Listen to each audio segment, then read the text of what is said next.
This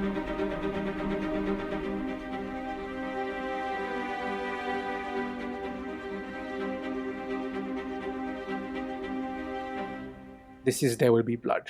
Let's start the show. If I say I'm an oil man, you will agree. This is my son and my partner, H.W. Plainview. You boys are regular family business. You boys are a little late. We'll offer $1 million for full title. What else would I do with myself? You spend time with your boy? Don't tell me how to raise my family. One night I'm gonna come to you wherever you're sleeping and I'm gonna cut your throat. Rated R starts Friday in select theaters. Welcome back to a brand new episode of Two Please. I'm your host, Abhin. And I'm your co-host, Rohit. Firstly, sorry for the big gap between the last episode and this one. That was primarily my bad. I've moved houses since the last episode, and therefore I was just caught up in the whole hubbub of what goes with it. So Abhin's been nice and patient enough to wait for me to settle into the new place before we could record. As you can see, I've set up my little den of this is my study where I've got the movie posters and my books and stuff. So this is going to be where I'm going to record for the foreseeable future. I'm really excited for it. But that's not the only change. The other change is that in the time that I was moving, it wasn't like Abhin and I weren't discussing the podcast at all. A couple of things happened in our discussions that we want to address right at the top. Firstly, we want to bring some structure into our episodes. As some of you would have realized, firstly, we've gone from broad themes to discussing standalone movies in episodes. So that was part of, that was in the direction of bringing some structure. But more specifically, what we're going to do in episodes going forward is we're sort of breaking it down into chapters where each chapter covers a specific facet that we want to discuss about the movie or things related to the movie. Since this is the first episode where we're sort of bringing this structure into play, we will briefly give an idea of what each chapter is when we get to it in the episode. So that's one thing.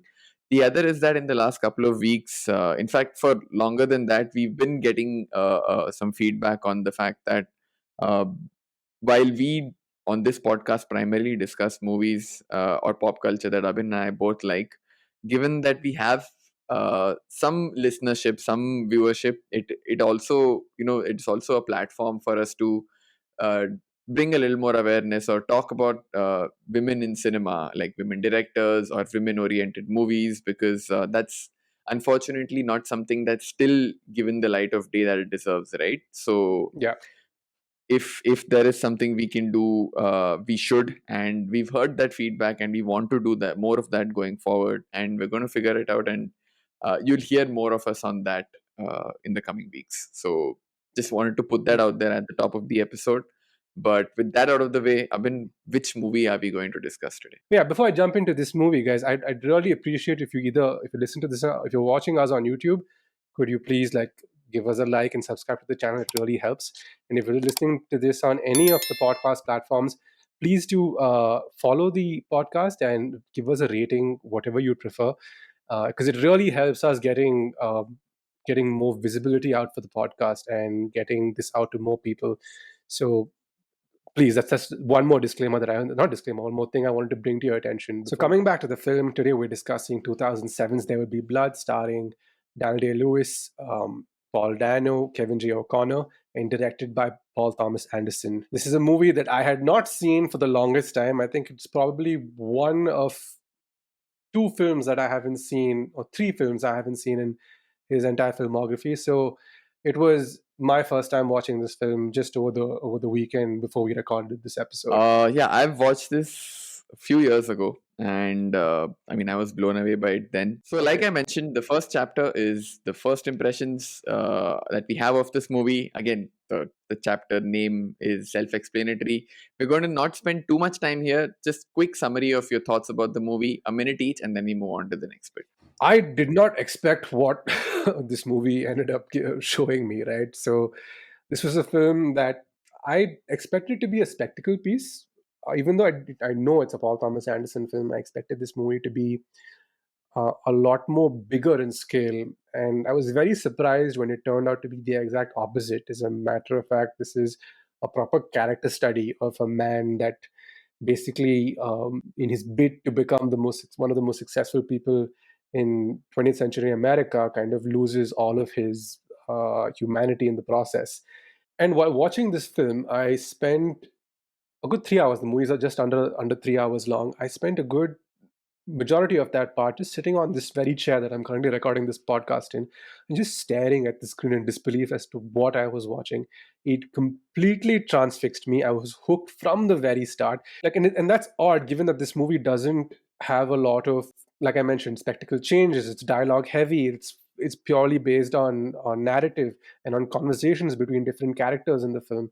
Yeah, I mean, this is a movie that is eminently rewatchable, and we'll get to the specific moments that we feel stay with you even after you watch the movie. But my first impressions, I'd say, like you mentioned, again, I don't know. I mean, again, Parasite exists and Moonlight exists and all of that, but this is among the greatest movies in the 21st century, I feel, firstly.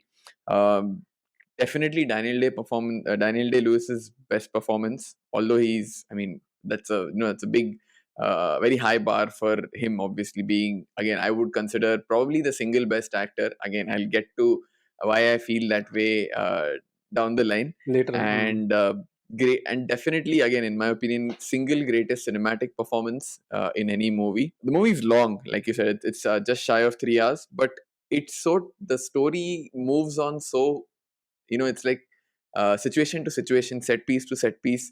You don't really feel the time. It moves very quickly. It doesn't waste. There are no wasted moments in the movie. Very absorbing, very nuanced character study. Lot of great dialogue, lot of lovely music, which again we'll get to. Johnny Greenwood just knocks it out of the park. uh, but again, it's at the end of the day, it's the performances that bring this very complicated story home. It's a performance that lands this story, and a lot of themes to chew on. The movie is very layered. There's a lot to ruminate on. So first impressions, those are the things that I had in mind, and all of these things are what we're going to get into in more detail across this episode, and I'm really like itching to get into it. So That's the first impressions. That's our first impressions anyway. So let's quickly summarize this film before we get into further discussions on it. So There Will Be Blood is a 2007 American drama film directed by Paul Thomas Anderson based on Upton Sinclair's 1927 novel Oil. The film stars Daniel Day-Lewis as Daniel Plainview, a ruthless and ambitious oil man during the late 19th and the early 20th centuries period. The film follows Daniel Plainview's journey as he begins his career as a silver miner who eventually transitions into the oil business. His primary goal is to amass wealth and power, and he's willing to manipulate, deceive, and exploit others to achieve his ambitions. As he expands his drilling operations, Plainview encounters conflicts with local communities, landowners, and a charismatic preacher named Eli Sunday, played by Paul Dano, who runs a church and demands financial compensation for his church's support of Plainview's projects. The power struggle between the two really encaptures the themes of greed, family, capitalism, and religion, which culminate in a dramatic finale. now you have context of the movie, for those of you who haven't watched it and yet inexplicably are listening to this episode, or it's more of a refresher for those of you who watched it a while ago and forgotten. But do you have any more stories? Do we know anything more about the making of the movie? What went behind the scenes? A bit more context would probably help. Yeah, so with regards to the BTS of this film, I think Daniel Day-Lewis was approached a year prior to the role, and he was given time to prep for it. But with Paul Dano, it was a very different scenario. Now, Paul Dano is one of the most, in my opinion, one of the most underrated actors working today. And in 2007, when this film is shot, I think he had Little Miss Sunshine to his credit, and he played a dude named Klitz on The Girl Next Door, which Exactly. is I a just really know these two roles of his pre There Will Be Blood. yeah, which is a really stupid film, but it's also one of those movies that I kind of like. In fact, I loved growing up. Recent rewatches, it has kind of dulled the experience a little bit, but it's one of those really sweet films. So when he was cast, I think as Paul Sunday, which is a character in the film, he had a very minor role because once again, Paul Dano at the time wasn't such a hot commodity. And it turns out that one of the actors, the main actor who was chosen to play Eli Sunday, Paul's brother, backed out because I think he was too scared by Daniel Day-Lewis's presence. What was that? Yeah, he was too intimidated. He was intimidated by, if I recall the quote correctly, Daniel Day-Lewis's intensity. Which, for those of you who watch the film, I would say is a legitimate. I'll take that. Like, I won't disparage him. I feel bad that he missed out on a. His career is a big what if he had persevered through his fear. But I get you, dude. Like, what's his name? Kim or what? Some O'Neill. Kel O'Neill, I think. Kel O'Neill is Kel the guy who O'Neill. plays him. Kel, Yeah, who grew buddy, up I get you. I mean, it's a great, like you mentioned, what a great what if. Like, if he had done this and if his star could have taken off in a very different direction. And like there's again another correlation with the theme of fate, which I will get to again when we're talking about the theme as part of this episode.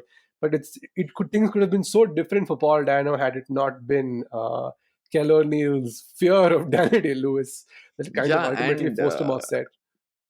with having, if I recall correctly, what I read was Paul Dano here was told 4 days before shooting Eli's scenes that, hey, that dude's bounced, so do you want to do like the other role as well? And what was supposed to be just one single scene role of Paul Sunday essentially ended up being the second most important character in the movie for Paul Dano. And I would say, for somebody who was 2-3 films old into his career at that point, to be working against Daniel fucking Day-Lewis, he goes toe to toe with DDL.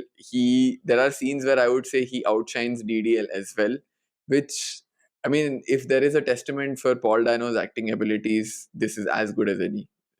He's outstanding in this movie. Yeah, I don't think we probably name check him as much as we might name check his character or characters in this case. Yeah. Because it definitely, like, the first time you see him in two separate places, I was very confused as to what was happening. And turns out, and that and trying to explore that aspect of those characters is an whole other conspiracy bubble that exists on the web. So you would be amazed at the number of theories and the number of conspiracy theories once again that exist based on the two Sunday characters. But I have a far more simpler and a far more normal take compared to those guys. But moving on, anything else to add? Yes, this film was also shot in the same region where No Country for Old Men was shot. It's the same town. They both were shot in the same town. And apparently, the famous scene of where the derrick explodes, the oil derrick explodes, catches on fire. No Country for Old Men had to stop shooting for a day because the smoke from the fire was coming in the background of the shots. I'm like, guys, it was ruining. It's a big ass country. Why did you both have to shoot in the same town? And it really, you look back at 2007, because these two films ultimately became frontrunners for Best Picture that year. And the top 5 films nominated for that year itself, I think you could argue that one is probably weaker than the other 4. But the other 4 that were nominated are all outstanding. So you have There Will Be Blood, you have No Country for Old Men, you have Atonement, and I'm missing one. Michael Clayton? Was it best movie or just Michael Clayton Clooney? is the one. Yeah, it was also the other one. And Juno, which was again Jason Reitman's breakout. It was such I mean, Juno is a nice movie, but yeah, I know, but compared to, like, let's say Juno, even Juno knows. Juno. 2007 as a year was super stacked, and I kind of feel bad for There Will Be Blood because No Country for Old Men had to release the same year. I would say, in hindsight, looking back, again, hot take, controversial statement, There Will Be Blood has aged better than No Country for Old Men. There Will Be Blood covers larger themes, says bigger things than No Country for Old Men. I know No Country for Old Men has its own depth. It talks about growing old in a competitive world and all. It's equally profound. I just like There Will Be Blood more. I'm sorry. I did watch No Country for Old Men very recently. That movie, I'm going to disagree with you. That movie is aged like fine wine. As a matter of fact, it gets better with each viewing. The first time I saw it, I obviously was nothing against it. It's a phenomenal film, and I just feel bad for PTA that every time he's pulled in like an Oscar contender, he's always been outshone by one other film that just happened to be a little more appealing to a wider audience, I'd say. I still feel what I feel. But I completely Mm, get your point as well. But yeah, that's just mm, we just wanted to give a bit more context about the movie. I think now we mhm. can sort of really dig our or sink our teeth into it. Yeah, So what we're going to do is we're going to get into an in-depth discussion of certain themes that are prevalent across the movie. But before we do that, we want to spend a couple of minutes on just the memorable like scenes or score or memorable things about the movie that you really stay with you after the credits start rolling. So what were the yeah. things in the movie that really stood out to you, Abhin? I think I'm going to start with the first 20 minutes of this film, or the first 15 minutes of Mm-hmm. this movie. Mm-hmm. I kind of it. I know we have like a list of moments we'd like to talk about, but I'd be remiss in my duties if I didn't talk about this movie's opening. For the first 15 to 17 minutes, or whatever it is that of the film, there is no dialogue being spoken. In Yeah. fact, what you're being shown is you're being shown this person who is basically just using this pickaxe to uh, dig for silver and gold ores, and who finds himself in these extremely uncomfortable situations. Ends up breaking a leg, drags himself out of a Yeah. well. A lot is happening, and I think this is the part of the film that is meant to show you who this person is rather than tell you who this person is through his actions, through his demeanor, through his eyes. And he doesn't talk a lot also, like, I mean, obviously not, given that there's no dialogue for the first 15 minutes, but there's so much physical acting happening at play here, and so much is being conveyed to the audience without saying anything. It's a remarkable achievement. I, after a point, started counting the number of minutes that had passed without any lines that were being said, and I was amazed at just how good of a job it's doing. Because in a generation like this, where our attention spans are I wafer was just thin, going three to say, seconds, and this sort yeah, of movie opening does not get made today. The it's studios will be very like, bro, difficult. 80% of your audience will switch off. People are used to 30 seconds. You're going to say 15 minutes of no dialogue? Fuck off. Yeah, you need in the instant gratification audience is very much the ruling class today, right?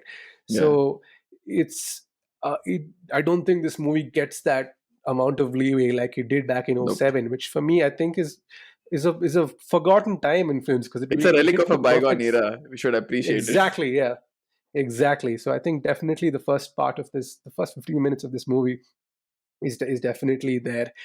And I'll have one moment in this where something happens, but I'll save that for the themes part of the episode, because I Sure. feel it's more relevant to that discussion. What are the moments that you find very memorable in this film? I mean, I want to get the most obvious one out of the way first, which is the last scene of the movie, most famous for the whole "I drink your milkshake" meme. Uh, I would say "I drink your milkshake" is probably the most famous aspect of that scene, but for me, it is the weakest part of the scene. And I'm saying this as someone who this scene is the one single movie scene I have rewatched the most in my life, purely Hmm. because anytime I'm in the mood for, hey, let's just watch a fucking phenomenal performance, I just put this scene on, because this is the apex of both characters, both the actors' performance in the film. I feel Daniel Yeah. Day Lewis at his Yeah. peak, Paul Dano at his peak in Hmm. this scene. So it's just like so more than the milkshake part, just the lines keep coming to my head where Paul Dano says, what's that? He tests, these mysteries that he presents. He challenges us. Yes, he does. And Daniel is like, yes, he doesn't. Yes. Like, oh, fuck. That and you lose to drainage. Hmm. Eli, you boy. The enunciation of boy, I'm just like, chef's kiss, dude. Both of them just knock it out of the park in this scene. It is out. It's It's like super captivating viewing. because I've seen the scene in isolation, not the entirety of the scene, Yeah. because once again, quizzing circuits will do that to you. Yeah. And so it's one of those things where I know of the milkshake scene. It has such great cultural like value at this point. There have been parodies of it, people in bowling alleys sitting and talking about milkshakes, and I had zero context as to what they were talking about. And I was waiting for this scene to happen in the film. I'm like, where is it? And then 2 hours and 30 minutes into the film, and here it is. I'm like, oh, are we ending the movie on this? I thought this was I am like a the third prequel. revelation. I am the third revelation. Oh man. So it's very interesting, and again, like you mentioned, in terms of Apex, I don't agree that this is Paul Dano's Apex. It'll be another scene that we talk about. The church. Again, yeah, which I think for might be Paul Dano's Apex there. Fair enough. But this is probably Daniel Day Lewis's Yep. crowning glory, right? He's enunciating, that voice is moving through the ranges. He's like this cold fury, as well as it's like, the need to not just win, but to absolutely crush your competition, Yeah. and let them know why you're It's crushing your the competition energy is so of that scene prevalent. is Yeah, it's so prevalent in the primordial. scene. Yeah, it's to show you that I have won and you have lost, and there is absolutely nothing that you can do about it Yeah. because of what I have done to achieve it.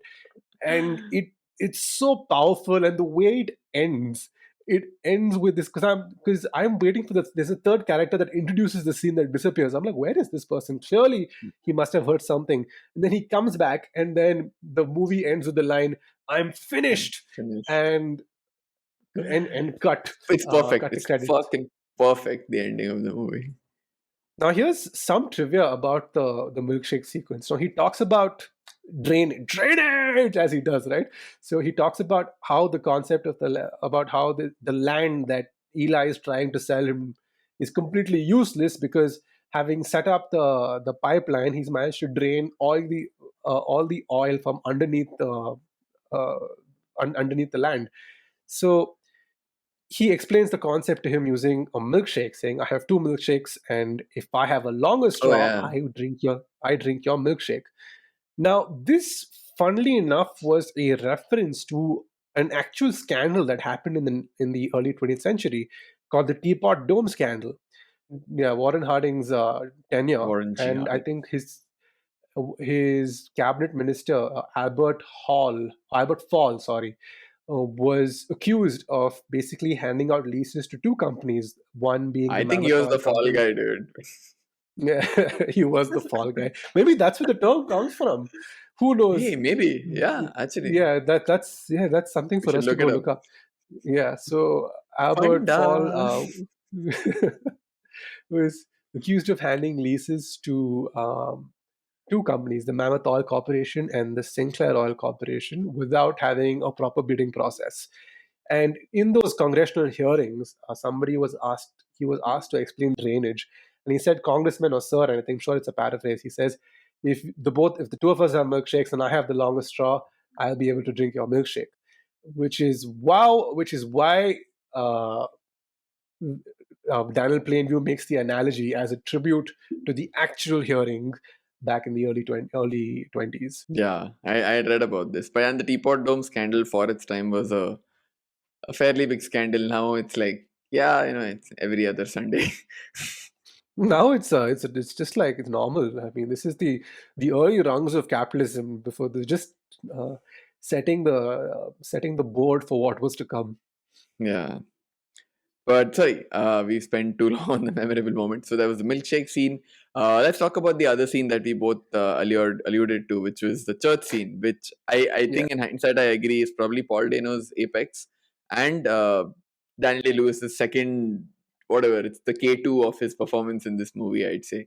But again, what a lovely scene. It comes down to, for business reasons, Daniel Plainview has to sort of make good with the Church of the Third Revelation, and Paul Dano's character, Paul Eli Sunday, sees this as an opportunity to extract some revenge on Daniel Plainview for an earlier slight, which is where he puts him in the mud and all of that.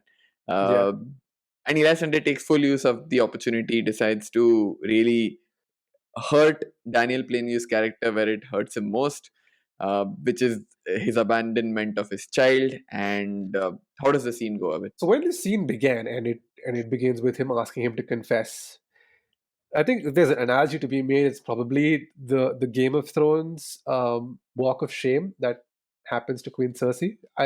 is a close comparison, maybe because of what she's trying to get by also like subjecting herself to humiliation. And similarly, the case with Daniel Towards a Plainview, right? means, yeah, towards an end. Yeah, Sorry. towards a means. Like it's still pain, like the earlier parts of with him having to abandon his son, and we'll talk about why he abandons his son because there's another scene that plays a key part in it.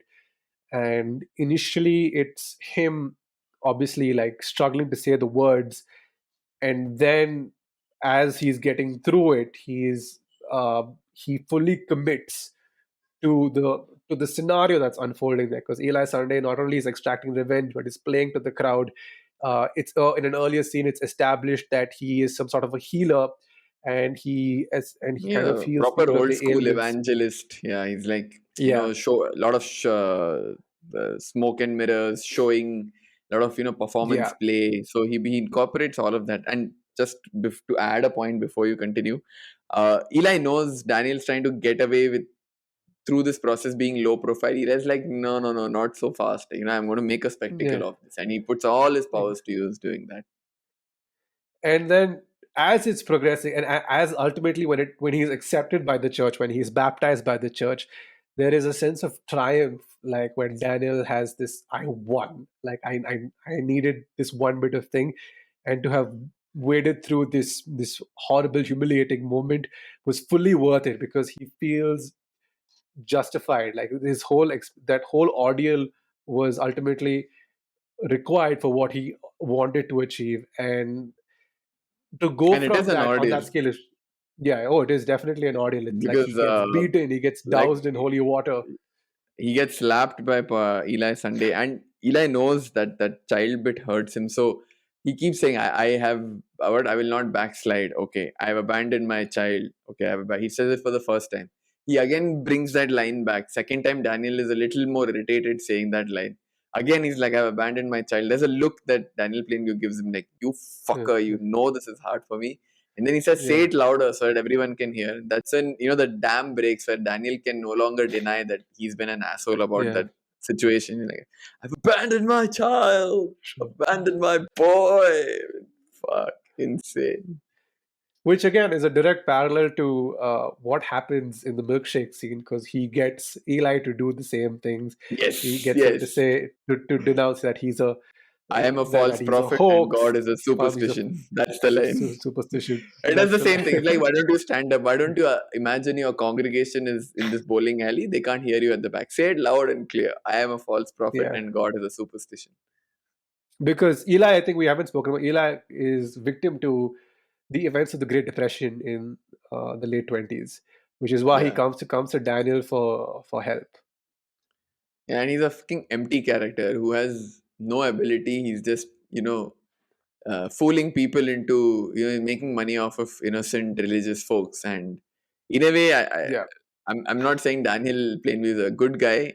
By no means is he a good guy. But Eli Sunday's comeuppance in the end of the movie is really satisfying to me, at least. So Now the other scene that was in this film, which is the Derrick explosion, when yeah, the oil rig blows sky high, and the whole thing sets on fire, and they're desperately trying to get a control of things. I think one of the co-workers comes up to Plainview and asks him, like, are you worried? He's like, there's a sea of oil underneath us. He is overjoyed, but it's yeah, also juxtaposed with the tragedy um, of his son HW, who was hanging around the barracks, and he's affected, and I think they hit a gas pocket, which ultimately yeah. causes things to explode, and he is caught in the debris of it. He ends up losing his hearing. So it's, again, I'll get to the themes part of it again, but there's this entire scene, and it plays for a long time. It plays for a good 6 to 7 minutes, if not It longer. feels like a single take. I know it's not, but you're so It's in not, the scene. It yeah. feels like a one. And I think it's further enunciated by Johnny Greenwood's score. The Oh, percussions, yeah, here I yeah, have like the greatest like music, what a film soundtrack funda I've ever heard. I remember using this in a quiz years ago. So if you watch the scene and listen to the music in the background, at the start of the scene, it feels like disparate percussion instruments playing off tune with each other, right? It's like ding, ding, ding, ding, like, and it's completely the rhythm is not matching. As the scene progresses, it's like their rhythms sort of converge, and towards the end of the scene, it's just this one constant dun dun dun dun. So the reason that happens is it signifies the fact that at the start of the scene, Daniel's focus is not it's not on the Derek. It's like his mind is on multiple things. He's talking to his kid. He's whatever. He's not Yeah. focused on that single thing. And as the explosion happens again, tempo amps up. He's trying to focus on a lot of things, but when he sees that fire and he sees the oil spurting through the derrick, it's like single-minded focus. Everything else ceases to matter to him. HW ceases to matter to him. The people around him cease to matter to him. His sole focus is on the huge discovery that he has made and all the money he is going to make. And that's why the soundtrack converges into the single point of dud, dud, dud, dud. And Johnny Greenwood purposely composed the track like that. When I read that, I was just like mind explosions. So minimal. It's nothing like it's not orchestral. It's like these single violins, these screechy violins. It's These this hard percussion unnerving, instruments. screechy, psycho-esque violins, like the kind that Exactly. Hitchcock used in Psycho. It just Yeah. So unnerves this you. that yeah. So the Derek scene is up there. Then the bastard in a blanket, which is the scene where his son, Which where is the HW, bastard in a basket. You're a bastard in Yeah. a basket. the HW and Daniel confrontation where Oh, yeah, I'm going to do a where lot HW of tells him, Daniel Plainview in this episode. we'll put you in like a suit and we'll get you the handlebar mustache and a hat and we'll give you like the entire Daniel Plainview. What is it called? Overlook? No. The look. The look, yeah.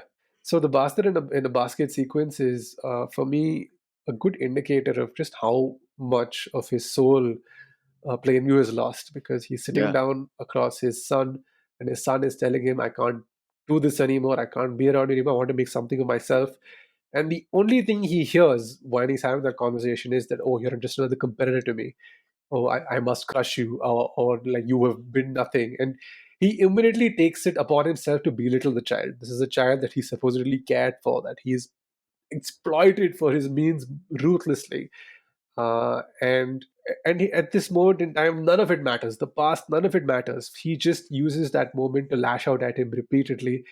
And as HW gets up to walk away, I think HW ends up marrying one of the Sunday daughters. So Yeah. he and his wife, they plan to like move out and start their own thing.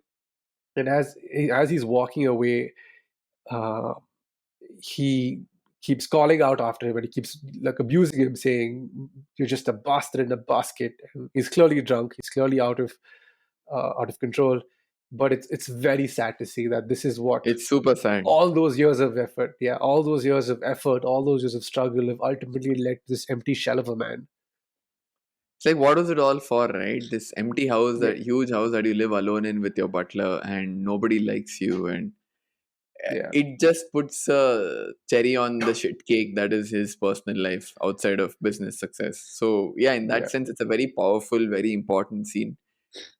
I just love the phrase "bastard in a basket." I'm like, who writes this, dude? Where did this come from? And So lastly, I just wanted to spend a quick minute. I know this last scene is not as memorable as the others, but I just like the scene for the reaction of the guy. So this is where the Standard Oil guy comes to Daniel Plainview first time, asking, "Why don't we buy the land off of you? Like, you've done the good work, you've made the discovery. So we'll buy it off of you for $1 million. Be rich, enjoy life. You don't have to do the hard work of drilling and laying pipeline and all that." Daniel Plainview is like, no, guys, I've got this figured it out. Like, I don't want you to come buy me out. And repeatedly, twice, thrice in the scene, the Standard Oil guy keeps saying, "Why don't you spend time with your son? Why don't you your spend time son, with your son?" And I think it touches an area of guilt for Daniel, because he realizes his son is now deaf and he's not been nice to him. So again, he lashes out saying, "Don't tell me how to run my family." And he says this line, "When you're sleeping at night, I'm going to come into your house and slit your throat." And the Standard Oil guy is like, "What? Why are you talking about slitting my throat?" that reaction is. This movie is actually funny in places, despite the Yeah, very it dark is. Yeah. theme and stuff. There is satire because Upton Sinclair was a satirist at heart. It was very layered satire, and it comes through in the movie at points. That guy's reaction to why are you talking about slitting my throat? I'm just saying I'll buy a hand off of you. So I I have forgot to laughed so mention hard at this this. in terms of like the satire angle. So Daniel Day-Lewis said yes to this movie because he really enjoyed Punch Drunk Love. So for this movie to exist, Yeah. one must really have to thank Adam Sandler. Yeah. My So Adam God. Sandler, in my opinion, you have not just delivered like this insane number of comedies that people across the world have enjoyed, but you are But you gave also us There responsible. Will Be Blood There will be blood. So thank you, Adam Sandler, and Uncut Gems always. and Good But Gems, okay, yes. that's I really found that. So my interpretation of the meeting with the oil guys what is once because they're trying to prick at his ego, and they do so Yeah. by saying we'll take over and you should go spend time with your son, and it becomes a, for me I interpret it as a, okay, wait, no, fuck you, watch me do this now, like Yeah. watch Yeah. me do this and take care of my deaf son. So it and then the obviously the satirical bit about him slitting the Standard Oil guy's throat comes into play where he's fully out of No, control. no. Now, what I want to do is I want to use this in like situations in life. Say if I'm at the gym, somebody's using the bench I want. I'm like, hey, are you using that? Yeah. You know what? I'm going to come to your house and I'm going to slit your throat. Just, throw these lines in random situations, see what happens. I have to come bail you out of the nearest police station. It's such an overkill. It's hilarious overkill. But yeah, I think that's our list of memorable moments. Let's quickly get into the themes for The this film because themes. I feel Yeah. there are a few things that you want to discuss. Yup. Yup. You want to start off or should I? I'll start off with one. I'll start off Okay. with the first being fate. So a huge chunk of this film is dependent on fate, and I think there's no big indicator of the film as there is in this at the start of it, where after having discovered the oil, Plainview and a coworker are in there, like basically pulling buckets of oil out of the hole, and the rig that they're using breaks and swings down and kills the coworker. He's and the coworker's son is ultimately HW, right? Hmm. So who he adopts.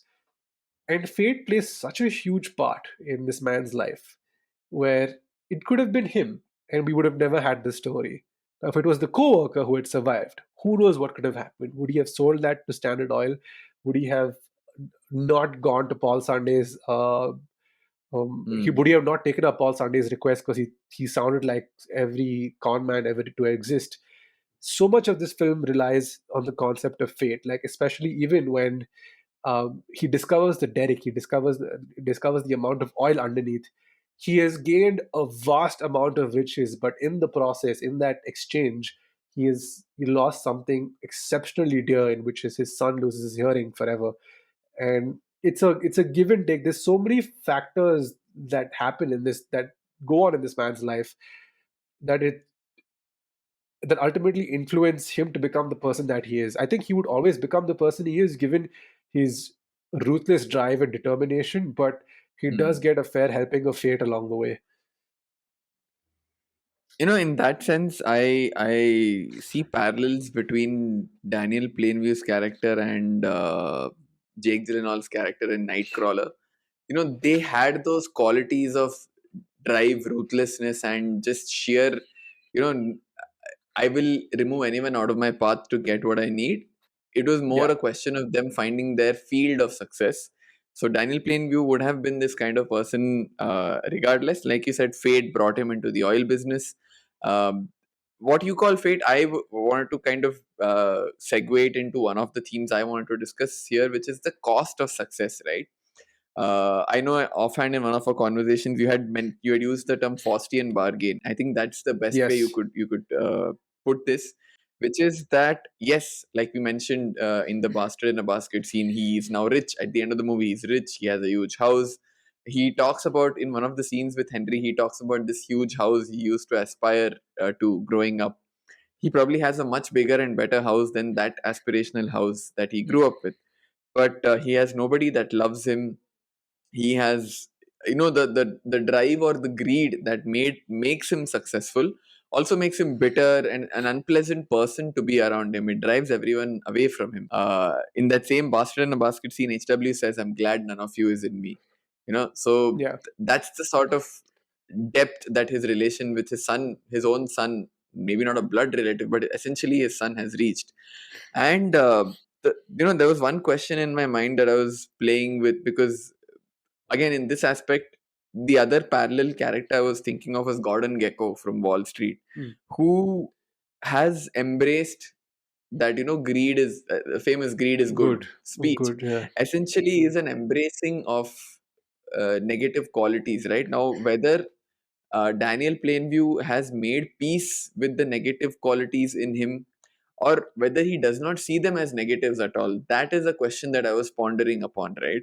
The church scene probably makes a case for him not rationalizing them as positives, because when poked upon him leaving his child, he knows it's a wrong thing he's done. I think it's more just Daniel Plainview deciding, hey, you know what, if this is the cost of me being rich, then that is a cost I will So be pay. it. If I have Yeah. to be an asshole about it, I will consciously be an asshole about it, right? And again, this is a controversial statement, this is a hot take. um, I mean, I am now in the process of starting my own thing. Startup is a cutthroat world. I don't know if being nice helps you get ahead. I don't know. I don't have the answer. I'm not definitely in a camp saying you have to be an asshole to succeed or you have to be a good guy to succeed. But I don't know. I'm not convinced when I people think say there are no. there are plenty. You know? Yeah, I think there are Yeah. plenty of cases to suggest otherwise. But you don't have to be a good guy to succeed. You need to be a competent guy to succeed. You need to be. You need to know the right people in the right places to succeed. Because hard work will get you so far, but it's ultimately people that will get you through the door. Which is Yeah. why even with when it comes to uh, Plainview, every time he makes a pitch, when he's trying to get the people on his side, um, and we talk about the cost of success. Like initially, he comes across as a doting father, and where he says, "This is my son. We are a family-run business." Because the early 20th century people believed in the concept of a family. There was trust Mm. in when it came to families. They were the symbols of trust, and Is he he pitching uses to them any or is he means. pitching to himself at some level? It almost feels like he's convincing himself also that, hey, we're I good. Yeah, Okay. and I think that as you see, because as the movie progresses, you tend to see a lot like the light die from his eyes, which I think is the biggest compliment one could give Daniel Day-Lewis, because he manages to encapsulate that transition so well. Some of the biggest critics refer to him as one of the biggest or one of the best villains in recent film history, and this is a villain who wins at the end. I mean, not even wins. I think he doesn't really care at the end. He gets what he needs, and then uh, the only thing that you could do for him is you could pity him, because and that is something a character like him would absolutely detest. Among all the things that he does in this film, where would you draw the line, right? That's where you Yeah. come into the picture. Like, what would I do? That's an interesting question to ponder. But that was one theme. The other theme that I wanted to discuss was, I really think the reason why I feel this movie is one of the best movies of this century and probably slightly better than No Country for Old Men. Like I said, it has a lot of depth. I feel this is the great American movie. American in Yeah. air quotes. The westerns used to portray themselves as being, all American movies. This is the great American movie, I feel, because Daniel Plainview is clearly an allegory for, how the US sort of became a world power, established this hegemony that it still kind of holds, maybe with decreased relevance, not as much probably as in the 80s. But again, this hegemony was built on the back of their rapid rise on the world stage in industry and manufacturing, right? Primarily between the interwar, primarily in the interwar period between World Wars One and Two, and World War Two really catapulted them to being a global superpower because of how they were able to ramp up their manufacturing facilities in the interwar period. Here, obviously, the industrial complex is represented by oil. And similarly, the movie set around the turn of the century. I think it starts in 1897, ends in 1927. So that 30-year period, again, the turn of the century is exactly when USA stopped being a regional power which used to fight its wars with Mexico and Canada and whatnot, to becoming a global power which could now extend global influence, right? So in that sense, also there's a parallel. And obviously, the more obvious in your face point here being the outcome where we've seen of unbridled greed and the desire to control everyone that Daniel Plainview shows and the US has showed over the course of the Cold War and beyond, the whole Iran Contra stuff that happened, whatever intervention. I mean, intervention is putting it very politely, right? The bullshit that Mm. the Reagan administration pulled in South America, in Nicaragua, Mm. stuff like that was essentially US putting its nose where it needn't have, purely because it did not want a rival power to stamp out rivals Rise. Yeah. before they even rise. Mm. Which comes back to the scene that I didn't put in the memorable moments, but I kind of want to highlight the scene where Daniel has the chat with his fake brother Henry in the night, where he says, "I have a competition in me. I do Mm. not want to see anyone else succeed. I hate other people. I don't like them. I see the worst in them," which is exactly the US, right? They see the worst Yeah. in everything. They're like, oh, everyone else is our enemy. It's everyone else is out to get us. And Mm. in so doing, or in so believing, they behave in such a way that everyone eventually does hate them. You've manifested what was it's deterministic in that sense. You believe something and you behave in such a way that your belief comes true. So all of the stuff that the US has done is a direct parallel to Daniel Plainview, what he does and how he alienates people around him, the same way USA has sort of alienated a lot of countries around it and globally. Yeah, and the funny thing is, like, they don't particularly care, right? Because ultimately, in this in the world that we currently occupy, and for the majority, it is a capitalistic society. Yeah. There are a few that are socialist or even communist in nature. But if, as long as the world runs as a capitalist society, the US will always have power and will always get away with doing things that other organizations or countries would have major ramifications if they'd done the same. Which again is classified in the way towards the end where he stamps out Eli Sunday's hopes, and it's left open ended. But you'd be sure as hell certain that he would get away with it because just for the sheer amount of power and wealth that he has amassed. And at the end of the day, he's miserable, right? Again, in that case, like, if you see nowadays with the cost of living crisis or with rising income inequality every decade, the average American is probably not. The American dream has become very hollow now, right? So Yeah. again, what was it all for? That question comes up both in the case of Daniel Plainview and now in the case of USA Today. So that's what I wanted to. In that sense, in all its glory and all its it's all in all its agony and its ecstasy, this is the great American movie. Cool. What was the That was other? one. The other one I Any think other? we had was capitalism versus religion, if I'm not mistaken. Yes, yes. Okay, so again here, the whole this is, I think, at the heart of it, right? While yes, the Great American Movie is what the story is about, and the parallelisms are about. At the heart, the theme, the very core of it is the struggle between capitalism and religion. Again, this was the great struggle of the Americas around this time, a little before and a little after as well, I'd say. What makes it interesting that in the USA these two were uh, opposing forces is the fact that this is in contrast with most other huge empires in history, right?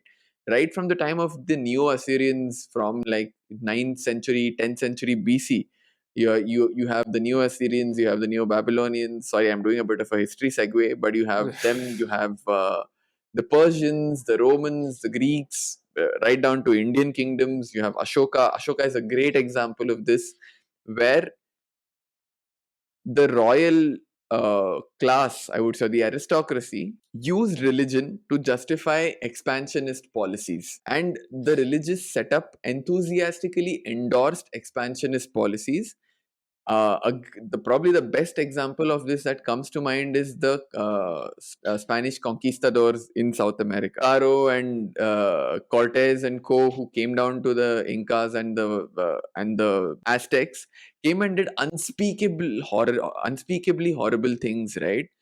All in the name of saying we are spreading the enlightenment of Christianity to these savages who have not been exposed to the light of Christ. You're saying you're going to Yeah. come here, rape them, chop their hands, and this is all in the name of religion, and you're God. exploiting their Yeah. natural resources. But this is what religion and capitalist expansion went hand in glove across empires in history. But how did it so happen that capitalism and religion were at odds in the US? Because uh, obviously the roots of the US come from the Puritans who left the Europe. UK and Mm. yeah, Europe, and sailed to the US, and I guess there was always this sort of internal struggle that society in America probably had. I'm speaking as an outsider, wherein they sort of wanted to divorce their progress from the roots of religion, Religion. or Right. maybe it comes from the WASP work ethic, white Anglo-Saxon Protestant work ethic, famous WASP work ethic, where it's like, do your work, don't bring religion into it, and you'll be successful, right? So the two never went hand in glove like it did in other empires, and where at this point you see maybe the USA had built this idealized image of itself, saying, we're a beacon of justice, we're a beacon of whatever, blah blah blah. But around the turn of the century, they sort of realize, hey, you know what, capitalism is good, being a world power is good, and maybe we can start compromising on our morals a little bit. We'll start building narratives that justify these compromises that we make. Religion played a little bit of catch up with these compromises, and therefore I think that's where the tension comes from.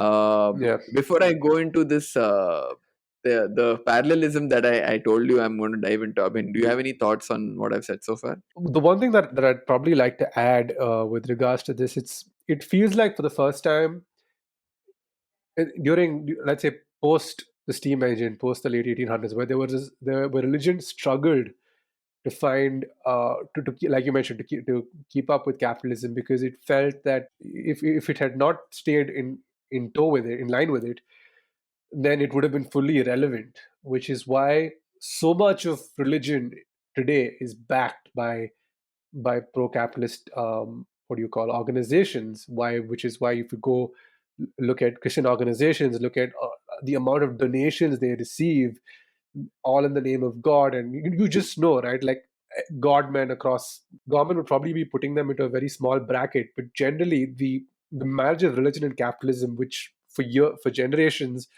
were hand in glove, I think for the first time were challenged, because you no longer needed the church to become successful, to live a happy life. Suddenly, there was this newfound, especially in the late 1800s and early 1900s, there was this newfound God, and which was oil, which everyone was craving and running towards. So it became a battle for relevancy, in my opinion, and I think that's what this movie does really well in capturing. Basically, the advent of science uh, continued to make religion more and more irrelevant, right? The Yeah, that's mysteries of basically the it. Yeah. world kept getting solved with science. All of the secrets, so-called secrets, that the religions of the world uh, proclaimed to possess, they were being stripped off layer by layer, and therefore the only choice they had was to accept this irrelevance or dig their heels in deeper, which is Yeah. essentially what a lot of these did. And they're like, we'll double down on our beliefs. We'll in the face of rationality, we want to double down on irrationality, which is, I mean, the congregation and the happenings of the Church of the Third Revelation, even in that time, seems stupid, right? Even somebody Exactly. contemporary like Daniel Plainview looks at it and is like, this is bullshit. Like, this doesn't have a place in 1912 or 1911 or whatever. So it's just digging down and doubling down on the stuff that you're just holding on to because that's really all you have left. But yeah, I'm going to dive into I have sort of force fit this allegory on. I have forced this allegory on Abhin. Sorry, and I'm going to force this on our viewers and listeners as well. So I was like, okay, if you're looking at this from the whole, if the movie is about the Americas and there's a clear allegory, can I like fit each of these characters into slots? I feel there's some play here. I don't know how much, but here goes. I feel firstly, Daniel Plainview is the military industrial complex specifically, but at large, the capitalist drive of America as a country. Yeah. Uh, it's what, like we mentioned in the previous theme, it what drove them to become the world power. Uh, Eli Sunday Eli. or Paul Dano's character, I feel, represents the puritanical origins of America. They want to harken back to the times of old when religion was the sole explainer of how the world works and not the advent of science. And that's something Eli wants to hold on to traditions. Eli wants to retain power because religion held sway in those earlier times. And the Daniel Plainviews of the world are now coming and stripping that power away, and the Eli Sundays of the world are doubling down on it. HW, who is Daniel Plainview's son, to me in this scenario represents the indigenous people and the black people who were I brought mean, the on as black. slaves in the 19th century and were subjugated well into the 20th century. Because they were silenced. In HW's case, he's deaf and therefore cannot speak. The indigenous people were silenced. The blacks were silenced. They weren't given a voice. They were used to portray the progress of America as being inclusive, as being organic. But if one were to look one layer deeper, you realize that these were just exploited and weren't a participant in progress, just like HW in Daniel Plainview's story. I wasn't exactly sure how Daniel's fake brother Henry fit into the narrative, but then after some thought, I was like, maybe Henry's Russia, right? For a brief while, Yeah. Henry and Daniel were friends. Friends. Then Hmm. then Daniel realizes, He hey, didn't. this guy is his intentions are not. He's not what he says he is. And in the movie, spoiler alert, Daniel shoots Henry to death. The USSR died in 1989, so my theory holds. I mean, it's not like one of the biggest entities of the USSR is currently invading another country, but yeah, the USSR Yeah, is dead, but the single powers remain. fair enough. The I ghost of think Henry survives. no. Now here's the thing that I wanted to ask you regarding the two Sundays, Eli and Paul. Uh, are you of the opinion that they're both the same person? I don't know. I don't Yeah, know. because so There's my no thing is that explanation. What's your that theory? Paul is meant to be, yeah, my whole explanation is that Paul is supposed to represent the devil or supposed to represent a demon who comes to Plainview and offers him a deal saying, I'll give, here is, I know there's oil here, you dig and I'll give you something in return. And I think Eli is supposed to be this corrupted god that is trying to obviously exert influence on the land that he what do you call is part of, and he tries to extort and Plainview in the process as well. So I was wondering if there was, because as we spoke about the Faustian tale about about greed and what it can do to you, who is Satan in that aspect? Is Satan one of the brothers, or is Satan oil itself? I don't think Satan is oil itself. In if you were to draw a parallel to the story of Faustus, then yes, Paul Yeah, would be Satan and not Eli. But yeah, I don't think there is a character parallel. I think there's a thematic parallel with the Faustian bargain and what Daniel Plainview does. If you force, I mean, if we try and put a character parallel, then I would say Paul is the devil in this case. But in the context of the film, I don't know if that works because Paul didn't do a wrong thing. He took his money and bounced. yeah, and that's really funny because he's such an influential character. The story does not go where it does without him, but Yeah. he's there and then he's gone. And when Eli does show up on screen, I'm very confused, just much like Plainview. I'm just like, isn't this Paul Sunday? Why are they calling him Eli? And then he says, But oh, well, you Plainview must have met doesn't my say brother Paul. anything. I remember watching that scene. Yeah. I'm like, is he going to react? Plainview also, you can see this flash of surprise on his or confusion on his face. but he doesn't say anything. He's like, what if Paul is just fucking with me? I don't want to Exactly. Yeah. give him that edge. So he just says, oh, hi, Eli. And I think we Yeah. as the Yeah. audience are also expected to just go with it. I don't know. It's a very strange transition. I still, I would, I mean, I haven't heard PTA talk about it, but I'm curious to know what the reasoning behind that I was. think I think today if you ask him, he'll just probably be like, yeah, yeah. But yeah, I think that's a good what do you call Yeah, I think these are the representation of the movie themes that you. themes. Yes, these are the movie themes that we did talk about. But given that Daniel Day-Lewis has a relatively small filmography, and I don't know when next we'll cover a DDL film. I also wanted to spend a couple of minutes talking about why I feel Daniel Day-Lewis is um, again. I'm going to take a stand here. Unquestionably, the single best actor. I'm not even going to say among the best. He's the single best actor, a male actor, let's put it that way. I'm sure there are, Meryl Streep could have a claim, and there are probably women also in the conversation. But within men, he's the single greatest actor I have seen on screen, or in the profession, who's ever acted on screen. I'll give you my reasoning, right? So primarily, there are two aspects. Again, I'm talking out of my ass, maybe. In my opinion, there are two aspects to performance, right? There is the acting or the emoting, and the appearance and the mannerism, and all of that goes with embodying the look and feel of the character, right?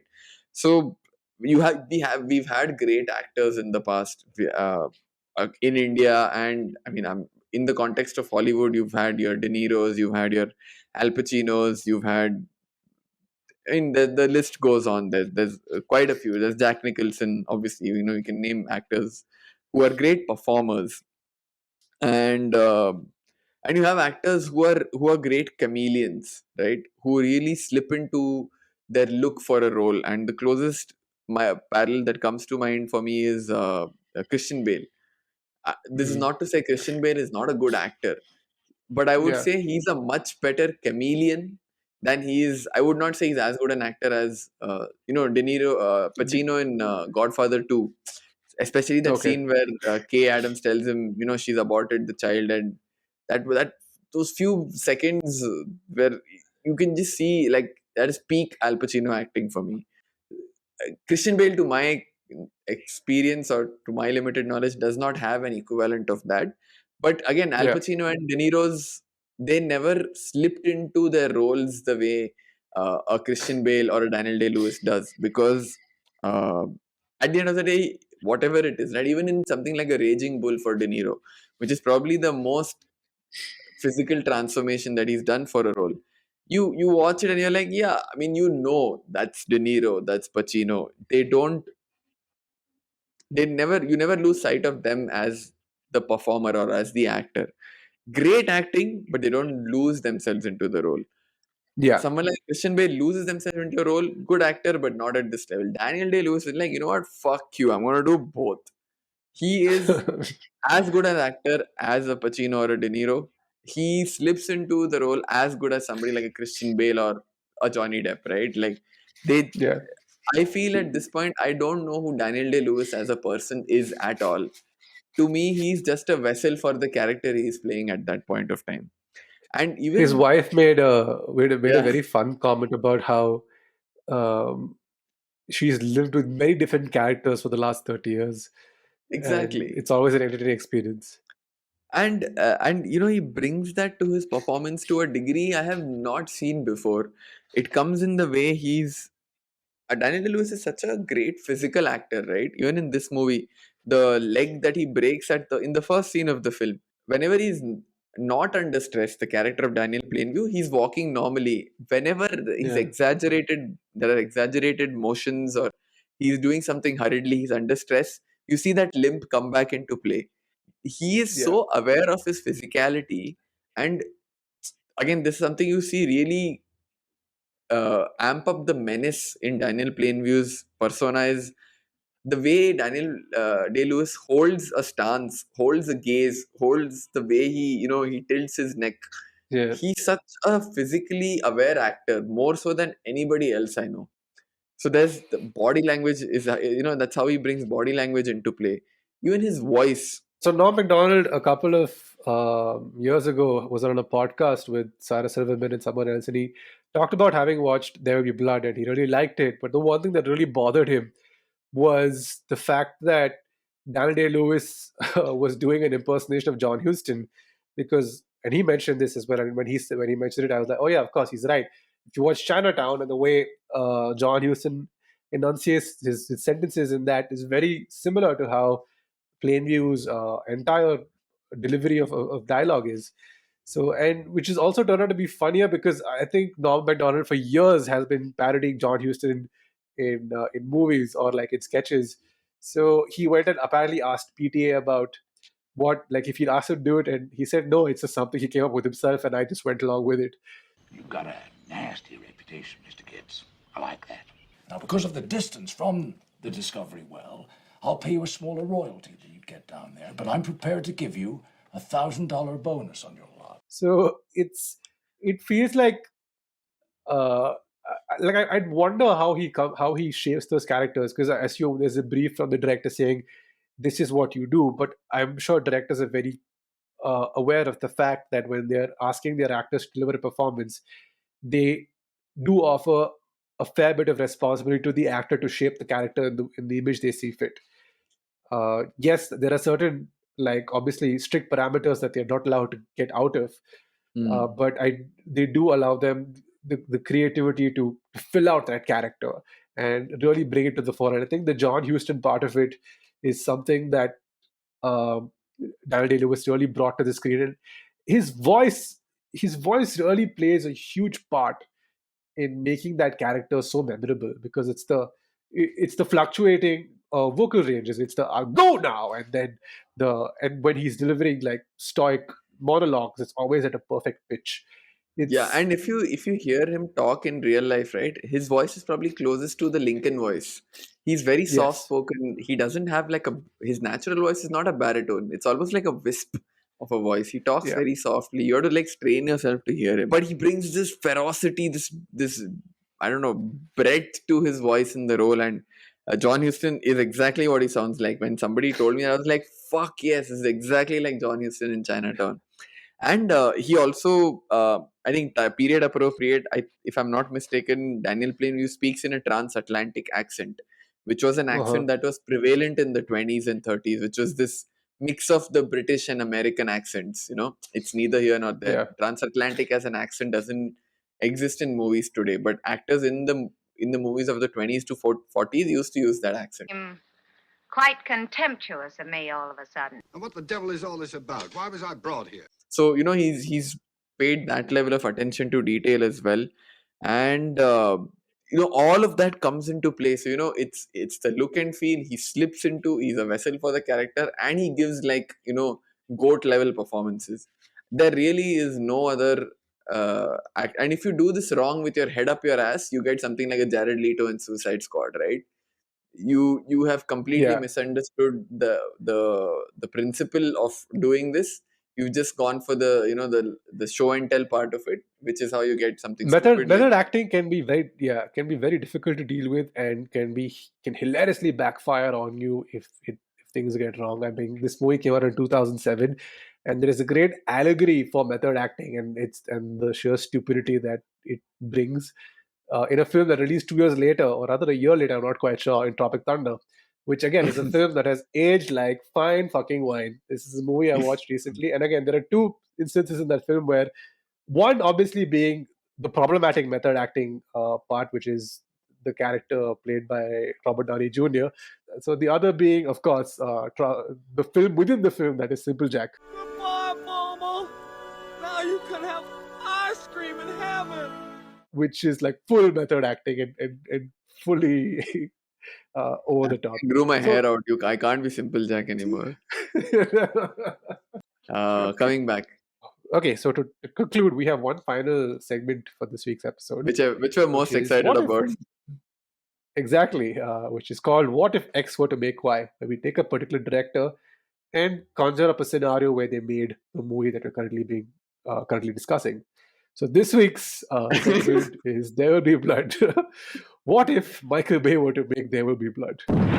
So what you would expect is you would probably expect like slow-mo shots everywhere, especially of plain view falling through the derrick, or him like getting up and watching the derrick explode, saying shit just got real, and then The Linkin camera Park's like spinning. No, and camera camera's going spinning, round, 360 round.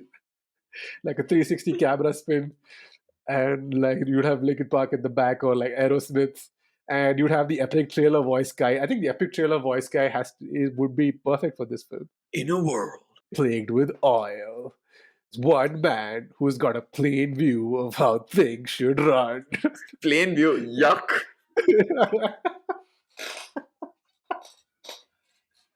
And there'll be like some 1800s village belle shaking her booty on screen, and there'll be like a British like undershot that how what Michael Bay is famous for.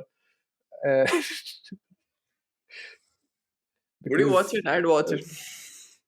I mean, I definitely watch a Michael Bay movie, because here's the thing: he makes terrible movies, but they're all really good-looking movies. Like I don't think there's been a single Michael Bay movie where you looked at it and gone, "Okay, that just looks shit." Yes, there are points where there's incoherent, like robots fighting each other, and you can't tell what the hell is happening. But it still looks damn good. He burnt computers and like destroyed. There'd definitely be a horse chase scene in the movie if it was directed by him. For There were sure, no yeah. horse chases in the movie. Yeah, there'd be a Or horse like chase. imagine two Ford Model Ts like banging each other at like 10 miles per hour. There'd be an epic showdown in the final sequence in the bowling alley, where there'd be a slow-mo bowling alley pin fight. Yeah. Which again somehow would explode. I don't know how bowling pins explode, but in his movie they would. Michael Bay's dream would be the Derrick sequence. So watching that thing explode in real time, for him, it'll be like Oppenheimer's atom bomb. Yeah, Yes. Michael Bay, after the Derrick explosion, someone would have walked up to Michael Bay. He would have been in ecstasy. I'm finished. That's a great way to end this episode. Oh, actually, it is. Yeah, not bad. Yeah. And yeah, that's We're us. finished. We're finished.